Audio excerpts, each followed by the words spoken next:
কালারের আগে কি কেমিক্যাল ব্যবহার করতে হয় যেন লোহাতে জং না আসে। জাহাজে কিন্তু ভাই জাহাজও কিন্তু একই লোহা ব্যবহার করে, তাই না? কিন্তু জাহাজে জং আসে না কেন? জাহাজ কিন্তু যোগের পর যোগ চলে নোনা পানির নিচে, জং আসে না কেন? লোহায় জং আসে না এমন কোন লোহা কিন্তু দুনিয়াতে তৈরি হয় নাই।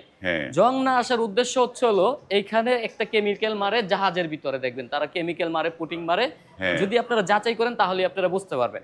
তা আমরা কিন্তু সেম কেমিক্যাল কিন্তু আমরা পুরো গেটে আগে তৈরি লাগাইছি, পুরো গেটে কিন্তু আমরা আগে কেমিক্যাল লাগাইছি। এই যে দেখেন, নতুন অবস্থায় ছিল এরকম, নতুন অবস্থায় ছিল এরকম, বডি ছিল এরকম, এখন কালারের কাজ যখন শুরু হয়েছে পর্যায়ক্রমে হয়ে গেছে এরকম। এটা হচ্ছে কালারের স্থায়িত্ব বাড়ানোর জন্য। আমি একটা কথা বলছি যে ভাই গেট অনেকেই বানায়, কালার অনেকেই করে, কিন্তু এটা কতদিন টিকসই হচ্ছে এটা হচ্ছে বুঝার বিষয়। কালারটা কতটা সুন্দর হচ্ছে, কতটা ফিনিশিং হচ্ছে, এটা হচ্ছে বুঝার বিষয়। হ্যাঁ, তো আমরা কিন্তু পুরো গেটটাকে আগে এই কেমিক্যাল দ্বারা কিন্তু এটাকে প্রোটেকশন করে দিছি, যেন কোনোভাবে লোহাতে পানি ময়লা যেটাই লাগুক যুগের পর যুগ চলে যাবে, কোনোভাবে এই প্লেটে জং আসবে না।